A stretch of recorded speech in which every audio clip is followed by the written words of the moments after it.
जय हिंद साथियों, आप सभी का स्वागत है एक बार फिर से आपके अपने YouTube channel Arun study GK में। तो साथियों, अगर आप अपना सपना पूरा करना चाहते हैं तो प्लीज़ इस वीडियो को पूरा अंत तक जरूर देखिएगा, क्योंकि अगर आप नौकरी लेना चाहते हैं, अगर आपके पास 7 या 8 मिनट का वीडियो जो नॉलेज जीके की रिलेटेड है वो आप नहीं देख सकते तो क्या आप अपना लाइफ में कुछ कर पाइएगा। इसलिए इस वीडियो को पूरा अंत तक जरूर देखिएगा। चलिए मेरे साथियों, आपने अभी तक इस चैनल को सब्सक्राइब नहीं किए तो प्लीज़ सब्सक्राइब करके बेल आइकन जरूर प्रेस कर लीजिए और इस वीडियो को अंत तक जरूर बने रहिए। चलिए दोस्तों, वीडियो शुरू करते हैं। तो आज का फर्स्ट क्वेश्चन आपके सामने है कि ऑल इंडिया रेडियो की स्थापना कब हुई थी। आपके ऑप्शंस है ए 1935, बी 1936, सी 1940 या डी 1945। जी हाँ मेरे साथियों, ऑल इंडिया रेडियो की स्थापना कब हुई थी, तो इसका जो मेरे सही जवाब है मेरे दोस्तों वो है 1936। जी हाँ मेरे दोस्तों, ऑल इंडिया रेडियो की स्थापना 1936 ईस्वी में हुई थी। तो आप समझिए। तो अगला प्रश्न, दूसरा प्रश्न कि मदर टेरेसा विश्वविद्यालय किस राज्य में स्थित है। आपके ऑप्शंस है ए बिहार, बी कर्नाटक, सी तमिलनाडु या डी महाराष्ट्र। जी हाँ मेरे दोस्तों, मदर टेरेसा विश्वविद्यालय किस राज्य में स्थित है, इसका सही आंसर है मेरे साथियों वो है तमिलनाडु। जी हाँ मेरे दोस्तों, मदर टेरेसा विश्वविद्यालय तमिलनाडु राज्य में स्थित है। तो अगला प्रश्न तीसरा कि कहाँ पर सूर्य का प्रकाश सर्वदा समान होता है। आपके ऑप्शंस है ए अक्षांश रेखा, बी विषुवत रेखा, सी कर्क रेखा या डी मकर रेखा। जी हाँ मेरे दोस्तों, कहाँ पर सूर्य का प्रकाश सर्वदा समान होता है, इसका सही आंसर मेरे साथियों वह है विषुवत रेखा। जी हाँ मेरे दोस्तों, विषुवत रेखा पर सूर्य का प्रकाश सर्वदा समान होता है, यानी एक ही तरह का प्रकाश हमेशा रहता है। तो अगला प्रश्न चौथा कि भारत के किसी राज्य की राज्यपाल बनने वाली पहली महिला कौन थी। आपके ऑप्शंस है A Indira Gandhi, B Mother Teresa, C Sarojini Naidu, D इनमें से कोई नहीं। जी हाँ मेरे दोस्तों, भारत के किसी राज्य की राज्यपाल बनने वाली पहली महिला कौन थी, इसका सही आंसर है सरोजिनी नायडू। जी हाँ मेरे दोस्तों, भारत के किसी राज्य की राज्यपाल बनने वाली पहली महिला सरोजिनी नायडू थी। तो अगला प्रश्न है पांचवा प्रश्न की आराम हराम है यह का नारा किसने दिया था।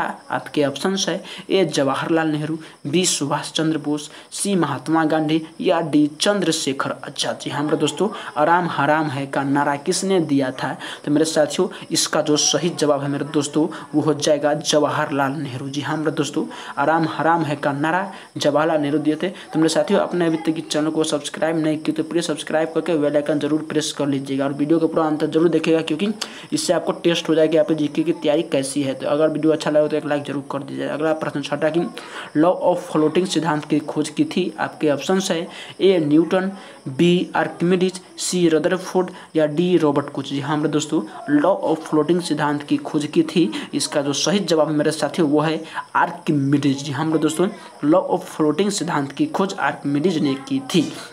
अगला प्रश्न सातवां की भारतीय सिविल सर्विस किसके समय में चालू हुआ था। आपके ऑप्शंस है A Lord Ripon, B Lord Lytton, C Lord Cornwallis या डी लॉर्ड माउंटबेटन। जी हाँ मेरे दोस्तों, भारतीय सिविल सर्विस किसके समय में चालू हुआ था, इसका जो सही जवाब है मेरे दोस्तों वो है लॉर्ड कॉर्नवालिस। जी हाँ मेरे दोस्तों, भारतीय सिविल सर्विस लॉर्ड कॉर्नवालिस के समय शुरू हुआ था।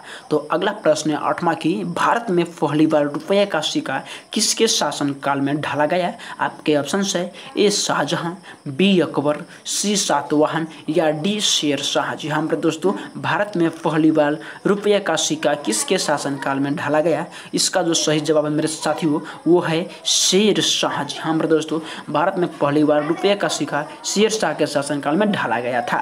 तो अगला प्रश्न नौवां की नोबेल पुरस्कार कब आरंभ किए गए। आपके ऑप्शन है ए 1901, बी 1902, सी 1934 या डी 1910। जी हाँ मेरे साथियों, नोबेल पुरस्कार कब आरंभ किए गए, इसका जो सही जवाब है वो है 1901 ईस्वी। जी हाँ मेरे साथियों, नोबेल पुरस्कार 1901 ईस्वी में आरंभ किए गए थे। तो आप समझ गए मेरे साथियों। अगर वीडियो अच्छा लगे तो एक लाइक जरूर कर दीजिएगा। अगला प्रश्न दसवां की वंदे मातरम किसने लिखा था।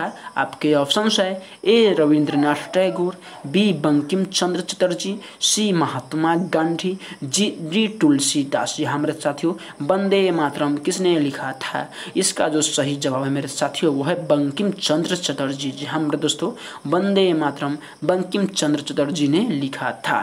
तो अगला प्रश्न 11वां कि समुद्र पृथ्वी पर कितना प्रतिशत है। आपके ऑप्शंस है ए 29%, बी 71%, सी 50% या डी 75%। जी हाँ मेरे दोस्तों, समुद्र पृथ्वी पर कितना प्रतिशत है, इसका सही जवाब है मेरे साथियों वह 71%। जी हाँ मेरे दोस्तों, समुद्र पृथ्वी पर 71% है।